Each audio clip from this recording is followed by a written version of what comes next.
बिस्मिल्लाहिर्रहमानिर्रहीम। अस्सलाम वालेकुम। आज 28 नवंबर है और दिन है इतवार का। हामिद मीर साहब को स्क्रीन पर वापस लाने की कोशिशों का आगाज़ कर दिया गया है। ये कोशिशें किसकी तरफ से की जा रही हैं, इस पर भी बात करेंगे। और ये मैं आपको बताता चलूँ कि ये जो एक बहुत से लोग ये तासुर रखते हैं, तासुर लेते हैं, यह तासुर दिया जाता है कि हामिद मीर सिर्फ जनरल फैज़ साहब के खिलाफ थे और अब जनरल फैज़ साहब DGI से नहीं रहे, कोर कमांडर पेशावर बन गए हैं, तो अब हामिद मीर जो है वो दोबारा स्क्रीन पर आ जाएंगे या उनको आना चाहिए या वो आ सकते हैं। तो आना ना आ सकना ये अलग है, लेकिन ये तासुर बिल्कुल गलत है कि हामिद मीर सिर्फ और सिर्फ जनरल फैज़ के खिलाफ थे। नहीं, हामिद मीर पूरे पाकिस्तान की फ़ौज, पाकिस्तान के पूरे फ़ौज के इदारे के खिलाफ थे और उसके कुछ शवाहिद भी मैं आपके सामने रखूँगा। इसलिए इदारे के लिए गो के अभी मुझे पता है कि वहाँ तक कोई बात नहीं पहुँची। अभी तो सिर्फ जो हमारी कुछ सहाफ़ती तंजीमों के कुछ लोग हैं, वो कुछ प्रो एस्टेब्लिशमेंट एंकर्स हैं, कुछ तो नहीं, एक ख़ास तौर पे उनसे वो मिले हैं और उनसे बात की है कि आप बात करें फ़ौज के साथ कि हामिद मीर को अब आने दें, जाने दें, बस कर दें। तो मैं ये समझता हूँ कि अगर हामिद मीर को दोबारा आने की इजाज़त दी गई तो फिर ये बहुत बड़ा डिज़ास्टर होगा। यानी वो ये कहते हैं कि इदारा, क्योंकि इदारे ने कहीं भी नहीं कहा कि हामिद मीर को ऑफ एयर कर दें, कोई उनके खिलाफ कार्रवाई नहीं की, खुद मीर शकील रहमान उनको ऑफ एयर किया और मीर शकील रहमान ने कहीं पर यह नहीं कहा कि मेरे ऊपर फ़ौज का दबाव था। लेकिन ये आप उस एंकर के पास गए कि आप फौज को कहें कि वो मीर शकील रहमान को कहे कि जी आप हामिद मीर को ऑन एयर कर दें। अच्छा, इंटरेस्टिंग बात यह है कि ये जो प्रो एस्टैब्लिशमेंट एंकर हैं जिनके पास वो गए, वो रीट्वीट भी बहुत करते हैं वैसे हामिद मीर साहब को। उस वक्त से रीट्वीट करना शुरू किया। मेरा ये ख्याल गलत भी हो सकता है, जब से उनको लगता है कि क्योंकि मैं और हम यूट्यूबर्स जो हैं वो हामिद मीर साहब को एक्सपोज करते हैं, तो वो हमारी दुश्मनी में हामिद मीर साहब के साथ खड़े हो गए। और ये एक अजीब बात है कि हालांकि वो जो प्रो एस्टैब्लिशमेंट एंकर साहब हैं उनको तो ये बात पता होनी चाहिए कि हामिद मीर के मुसलसल कॉलम्स, गुफ्तगू वो इदारे के खिलाफ है। तो एक तरफ वो भी इदारे के बड़े करीब हैं और दूसरी तरफ पाकिस्तान के इदारे पर हमले करने वाले हामिद मीर को रीट्वीट भी बहुत करते हैं, सिर्फ हमारी दुश्मनी में, हमारे बुग़्ज़ और हमारे नफरत में। और वैसे भी वो आजकल बहुत से लोगों को जो है वो प्रमोट करने की कोशिश कर रहे हैं हमारे मुकाबले में। तो अल्लाह ताला सबको तरक्की दे। मैंने तो हमेशा जो भी अच्छा काम करता है उसकी तारीफ़ किया है और अप्रिशिएट किया है, इंकरेज किया है। जो मेरे से हो सकता है मैं वो करता हूँ। तो हमारे मुकाबले में किसी को तैयार ना करें, किसी को लॉन्च ना करें। हाँ, हर बंदा अपनी मेहनत करे। हम तो कहीं भी नहीं, हमारी तो कोई औकात नहीं है। बड़े बड़े नाम हैं, बड़े बड़े लोग हैं जो अल्हम्दुलिल्लाह अच्छा काम कर रहे हैं, इधर भी उधर भी, प्रो भी एंटी भी।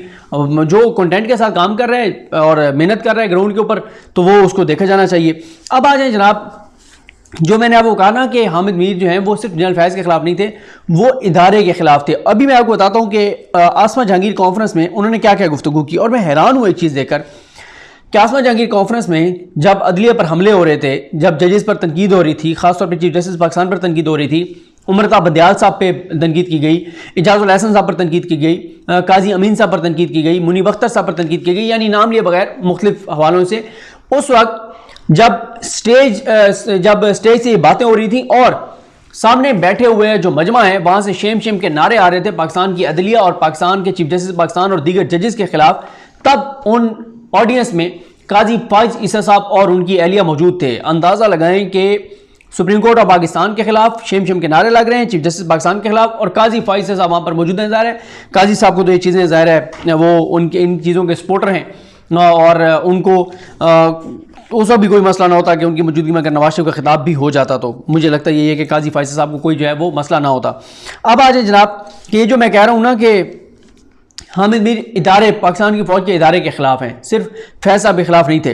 और ये भी बता दूं आपको कि अब वो मीर शकील रहमान को भी थोड़ा थोड़ा ब्लैकमेल करना शुरू हो गए हैं, ताकि मीर शकील रहमान भी, उनके बारे में यही ख्याल किया जाता है कि वो अगर कोशिश करें थोड़ा सा मेहनत तरला जो उनका तरीका का वारदात होता है, तो तब भी हामिद मीर साहब को इजाज़त जो है वो मिल सकती है। और अभी तक चलें कुछ जियो की इंटरनल चीज़ें उन पर मैं नहीं जाता। अच्छा, मुनीज़ा जहांगीर साहिबा ने एक तो जब हामिद मीर साहब की गुफ्तगू से पहले बात की तो उन्होंने पीका के ऊपर बात की, लेकिन उस तरह से नवाज शरीफ की उस तरह से मजम्मत नहीं की जैसे हर बात पे वो चढ़ दौड़ती है इमरान खान के ऊपर, क्योंकि उनको नवाज शरीफ की मोहब्बत विरासत में मिली अपनी वालदा से। उनकी वालदा नवाज शरीफ से बहुत मोहब्बत करती थी। क्यों करती थी?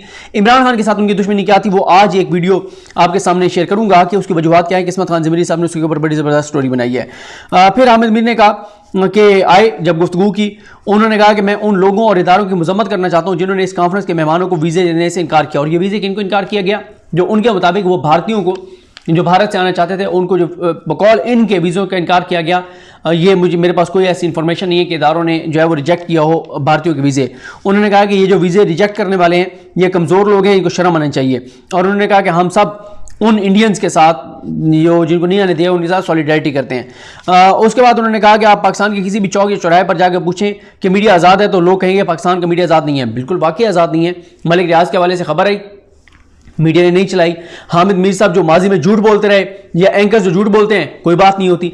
नजम सेठी जो झूठ बोलते हैं उसके ऊपर कोई बात नहीं होती। नजम सेठी जो उकसाते हैं वायलेंस के ऊपर, उसके ऊपर कोई मजम्मत नहीं होती।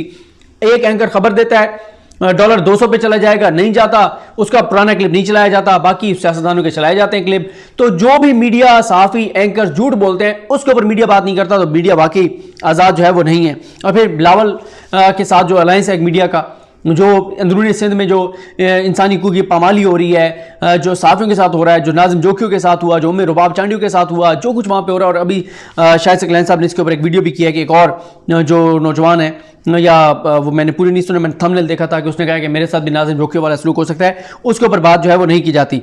फिर उसके बाद हामिद मीर ने कहा कि आज़ादी सहाफ़त के दुश्मनों की एक फहरिस्त जारी हुई है, जिसमें इमरान खान भी हैं, मोदी भी हैं, हसीना वाजिद भी हैं, और श्रीलंका के जो सदर या प्राइम मिनिस्टर हैं वो भी हैं।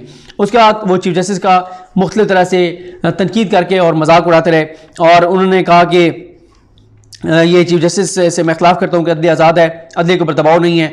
और फिर मुख्तलिफ जो चीफ जस्टिस के खिलाफ बातें थी उनके ऊपर तालियां भी बजती रहीं, और काजी फायसल साहब और उनके अहलिया सामने मौजूद थे। हामिद मीर साहब जो हैं उन्होंने कहा कि PMDA की मुखालफत की बात की, और उन्होंने कहा हमने मुखालफत की वजह ये भी थी कि सोशल मीडिया के ऊपर पाबंदियाँ लगाने जा रहे थे।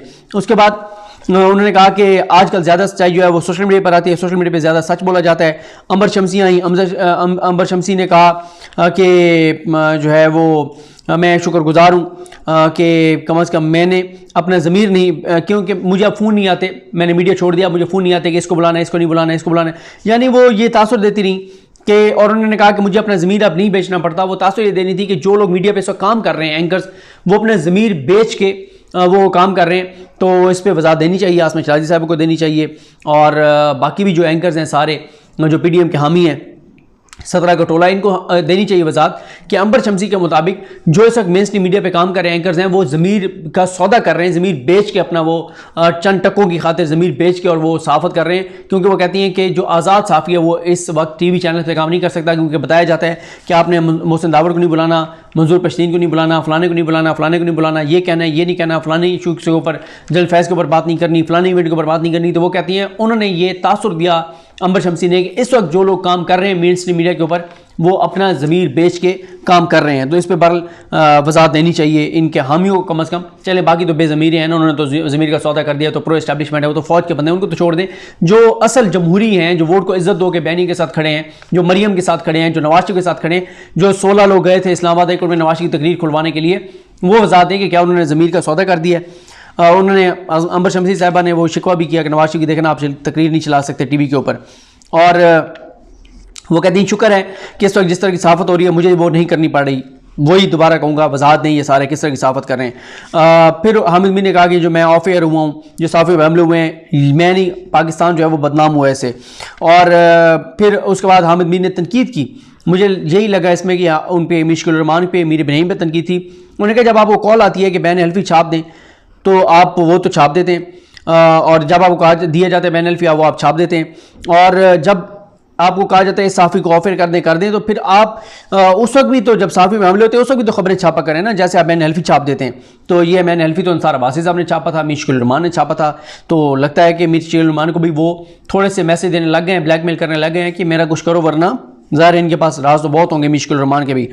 और उन्होंने कहा कि हम जो है वो सिलेक्टिव सच बोलकर आज़ादी सहाफ़त के चैंपियन बन जाते हैं, ये मुनाफिकत नहीं होनी चाहिए। और अगर आप TV पे नहीं बता सकते तो वीलॉग करके बता दें कि जी कौन आपको मना करता है सहाफ़ियों के खिलाफ खबरें के हमलों के ऊपर खबरें लगाने से।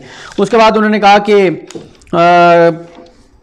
हाँ, नसीम ज़ारा साहबा के प्रोग्राम के वाले से बात हुई कि उनके प्रोग्राम में बुलाया गया, तो हामिद मीर साहब को तो हमें फ़ोन करके कहा गया कि आइंदा इनको नहीं बुलाना। और इस पे हमारे दोस्त सजाद भट्टी साहब ने ट्वीट किया था, जब नसीम ज़ारा साहबा के प्रोग्राम में हामिद मीर गए थे, उन्होंने तस्वीर खींच के ट्वीट किया था कि तासुर ये दिया था सजाद भट्टी साहब ने कि जैसे जो जनरल फैज़ साहब के जाने के बाद हामिद मीर जो है वो स्क्रीन पर वापस आ गए।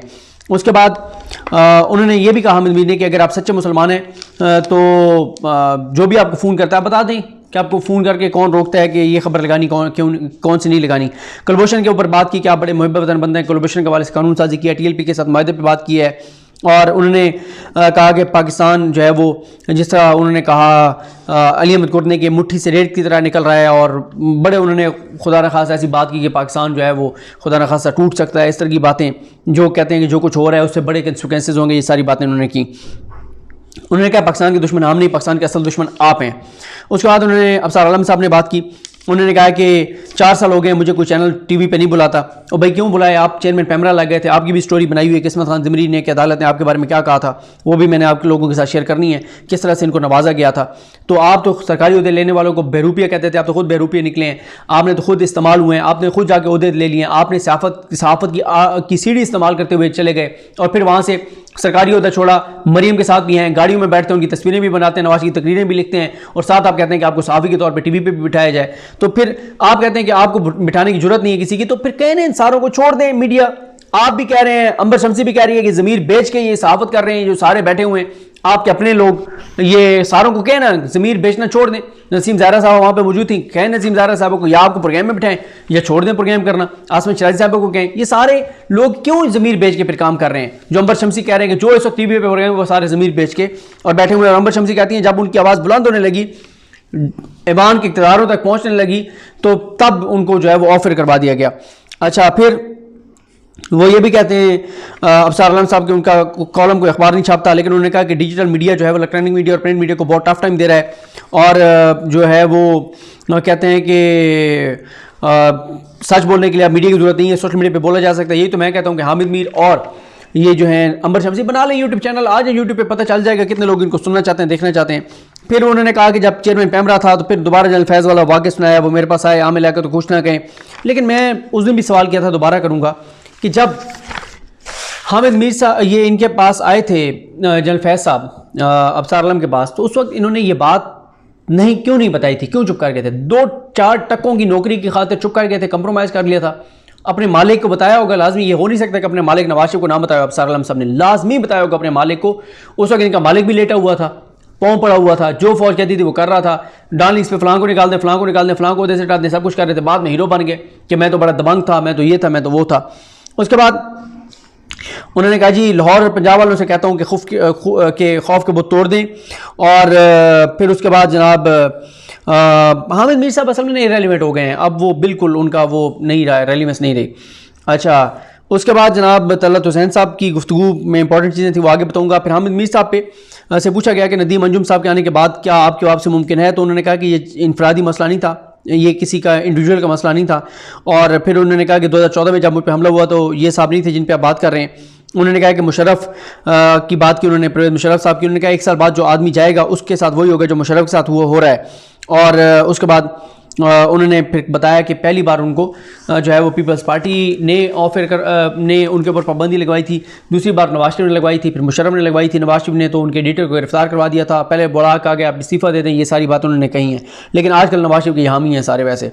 और उसके बाद पूछा गया कि आप अदालत क्यों नहीं जाते, तो उन्होंने कहा मुझे अदालत पे एतमाद नहीं है। चीफ जस्टिस के खिलाफ बात की उन्होंने, तो ये हैरान कुन है कि चीफ जस्टिस पाकिस्तान के ऊपर तनकीद हुई और उनका मजाक उड़ाया गया और उनके खिलाफ शेम शेम के नारे लगे। और काजी फाइज़ साहब और उनकी अहलिया वहाँ पर मौजूद थे, क्योंकि काजी साहब तो ज़ाहिर है वो चीफ जस्टिस पाकिस्तान के भी ख़िलाफ़ हैं और वो हामी हैं इन सारे नारों के जो अदलिया के ख़िलाफ़ लगे हैं, जो पाकिस्तान के ख़िलाफ़ बातें हुई हैं, जो पाकिस्तान के इदारों के ख़िलाफ़ बातें हुई हैं, वो उतने ही काजी फाइज़ साहब जो है वो मुत्तफ़िक़ हैं जितने कि वो बातें की जा रही थी।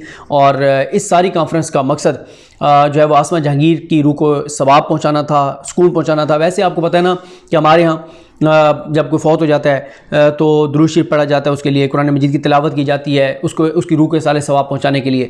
लेकिन इन्हें भी पता है कि आसमा जहांगीर की रूह को जो सवाब है वो इसी सूरत में पहुंच सकता है कि पाकिस्तान को गालियां दी जाएं, पाकिस्तान की फ़ौज को गालियां दी जाएं, क्योंकि वो एंटी पाकिस्तान थी, पाकिस्तान की फ़ौज की दुश्मन थी और पाकिस्तान के ख़िलाफ़ उन्होंने काम किया। तो उनकी रूह के साले सवाब के लिए ये महफिल सजाई गई थी और बिल्कुल उनकी रूह के साले सवाब पहुँचा होगा। और ख़ास तौर पर जब उनकी बेटी जो है वो नवाज शरीफ का नाम लेके और उनके चेहरे के ऊपर जो एक रौनक आ जाती थी, तो ज़ाहिर है उनकी रूह को सुकून पहुंचा होगा और उनको वहाँ पे भी वो इस चीज़ का उनको इत्मीनान होगा कि कम से कम मेरी बेटी जो है वो मेरे मिशन को आगे लेके चल रही है और नवाज शरीफ से मोहब्बत जो मेरी थी उसको निभा रही है, पाकिस्तान के इदारों पर हमलों के लिए कॉन्फ्रेंस का इनेकाद कर रही है। तो ये सूरत हाल है, मुझे अपने दुआ में याद रखें। अल्लाह करीम हम सब का आमीन। अल्लाह हाफ़िज़।